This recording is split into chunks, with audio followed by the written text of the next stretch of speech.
Section 187 हम करेंगे। Section 187 क्या है?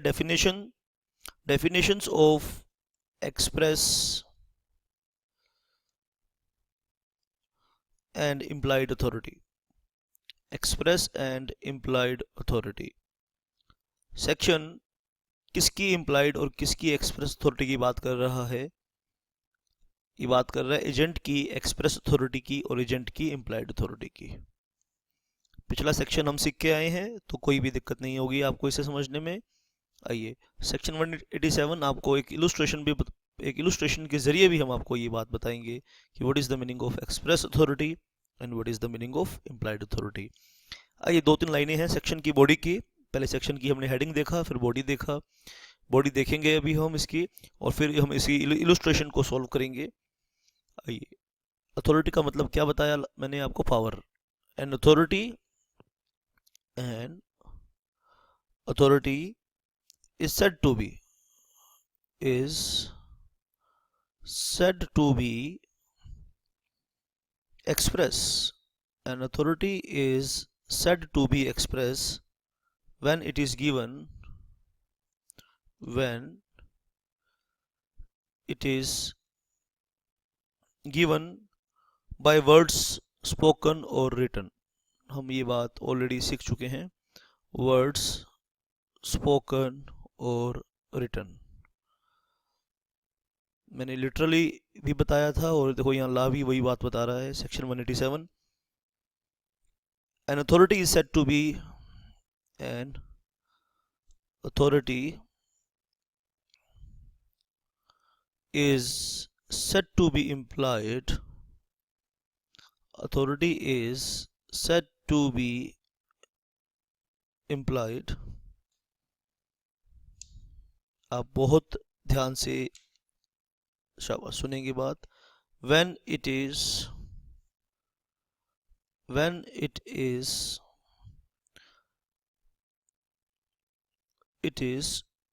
to be inferred, when it is to be inferred का मतलब understood from the circumstances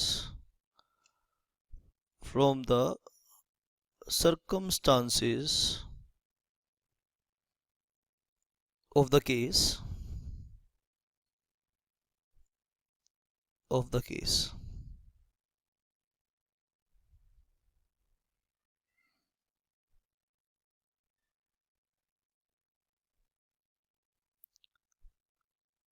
when it is to be inferred from the circumstances of the case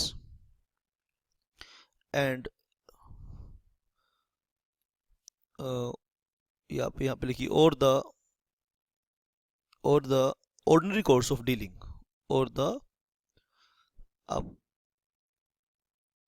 कैसे चीज़ों को इंफर्ड करते हैं, कैसे चीज़ों को अंडरस्टूड करते हैं, from the circumstances of the case, हालातों के हिसाब से आप समझ जाते हैं बात। और द ऑर्डनरी मतलब रोजमर्रा, सामान्य तौर पे। Ordinary course of dealing, party के काम करने के तरीके से, काम करने के मेथड से आप कोई चीज़ को इंफर्ड करते हैं, कोई चीज़ को अंडरस्टूड करते हैं, तो ऐसी अथॉरिटी को हम बोलेंगे इम्प्लाइड अथॉरिटी। शाबाश बेटा। तो an authority is said to be express when it is by word spoken or written. An authority is said to be implied when it is to be inferred from the circumstances of the case or from the ordinary course of dealing. Right बेटा, एक illustration के जरिए हम इस बात को आइए सीखते हैं। एक इलस्ट्रेशन हम आपके सामने रख रहे हैं इस कंसेप्ट को अच्छे से बताने के लिए। इलस्ट्रेशन करेंगे। आइए, ए owns a shop. A owns a shop in Shimla. ए की शिमला में एक दुकान है। living himself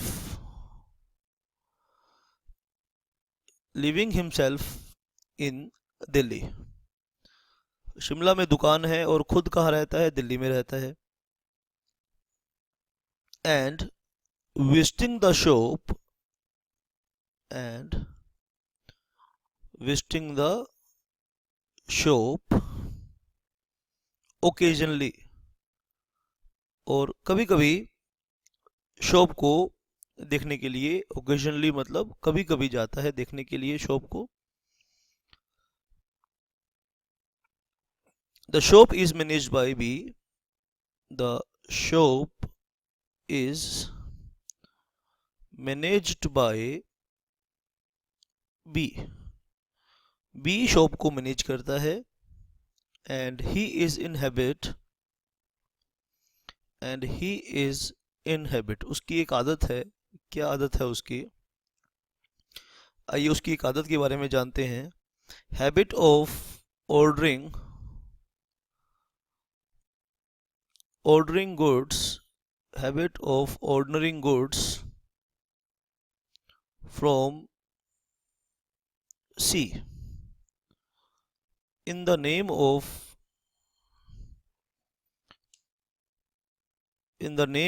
A को वो ऑर्डर करता है गुड्स को, ठीक है। He is in the habit of ordering goods from C in the name of A.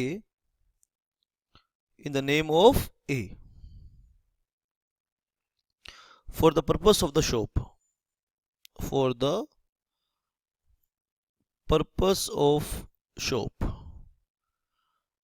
बात को आगे सुनिए। आगे क्या बात है? आगे बात को सुनिए आपको कंसेप्ट क्लियर होगा यहाँ पर। For the purpose of the shop and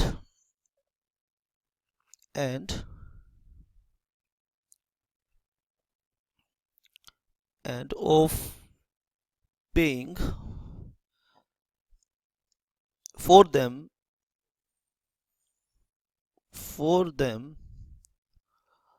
out of A's funds,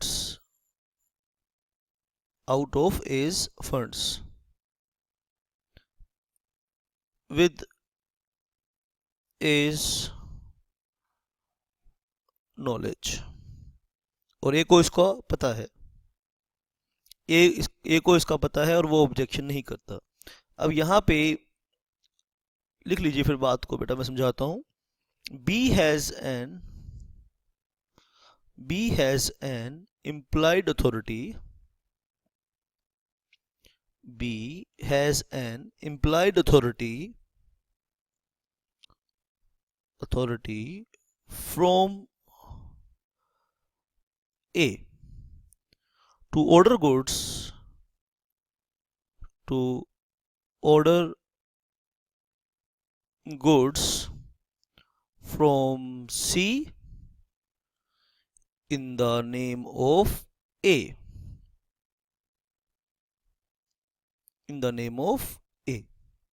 For the purpose of the shop.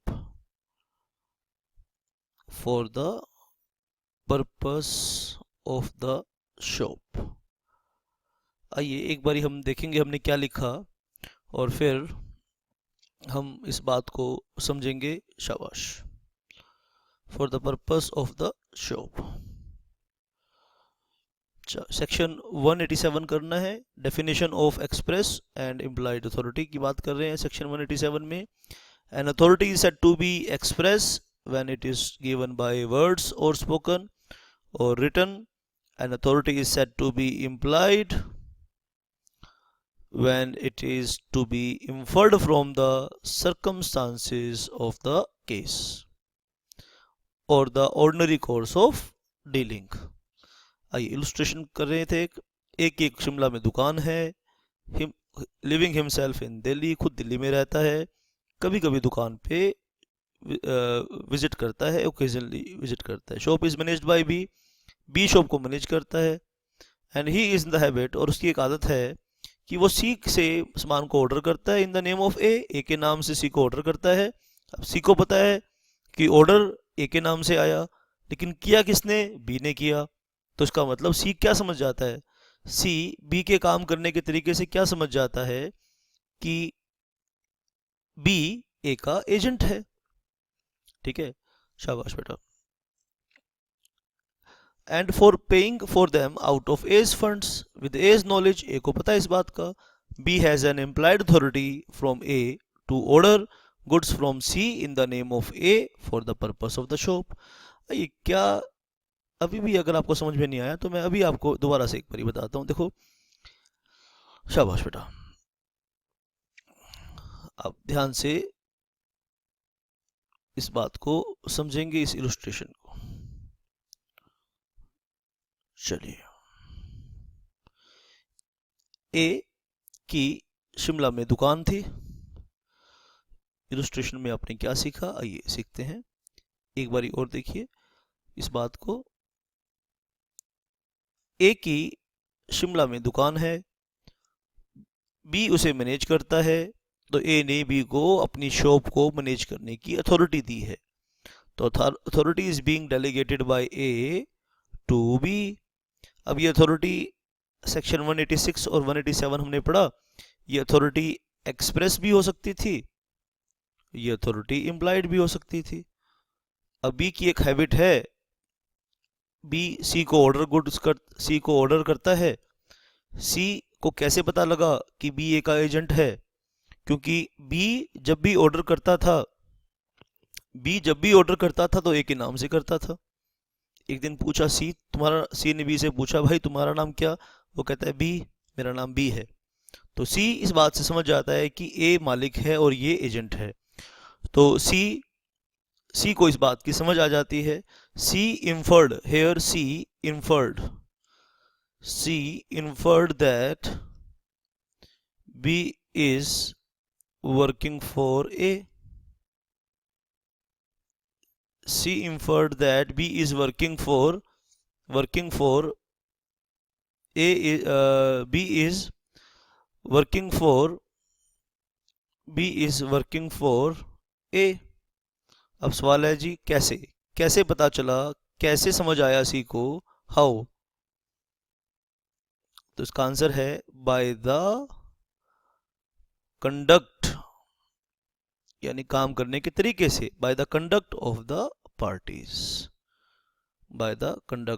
Parties. ये अथॉरिटी एक्सप्रेस भी हो सकती थी. एक्सप्रेस कैसे होती? आइए इसी इलस्ट्रेशन को हम एक्सप्रेस अथॉरिटी में कन्वर्ट करते हैं. इसी इलस्ट्रेशन को, ठीक है. जब ए ने बी को मैनेजर अपॉइंट किया, ए राइट्स अ लेटर टू सी. यहाँ पे देखिए, आइए इसी इलस्ट्रेशन को हम एक्सप्रेस अथॉरिटी कहते हैं. ए राइट्स अ लेटर टू सी. भाई सी, मैं बी को अपना एजेंट बना रहा हूं, बी मेरे नाम से माल मंगवाएगा तो दे देना, और पैसे लेगा तो ले लेना. तो सी को यहाँ इस केस में, इन दिस केस ऑल्सो, ठीक है, letter to C.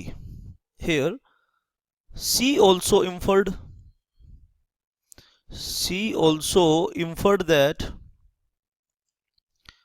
B is working for A.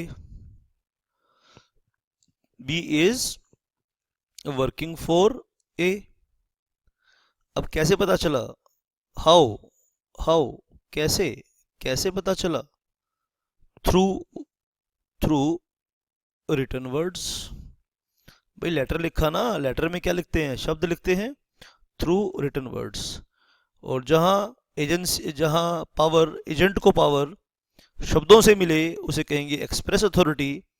ठीक है, इस केस में कहेंगे एक्सप्रेस अथॉरिटी, और ये वाले केस में कहेंगे, इस वाले केस में कहेंगे इम्प्लाइड अथॉरिटी. तो देखा बच्चों, क्या एक्सप्रेस अथॉरिटी होती है और क्या इम्प्लाइड अथॉरिटी होती है. जरूर आप इस सेशन पर जरूर आप व्हाट्सएप पे मुझसे डिस्कस करना. आपको समझ आया तो भी बताना, नहीं समझ में आया तो भी बताना. मैंने बहुत अच्छे से आपको कोशिश करी है, ये मेरी कोशिश थी. लेकिन आप अपना फीडबैक दोगे तो मुझे पता चलेगा कि आपको समझ आया या नहीं. That's it for this session. Thank you very much.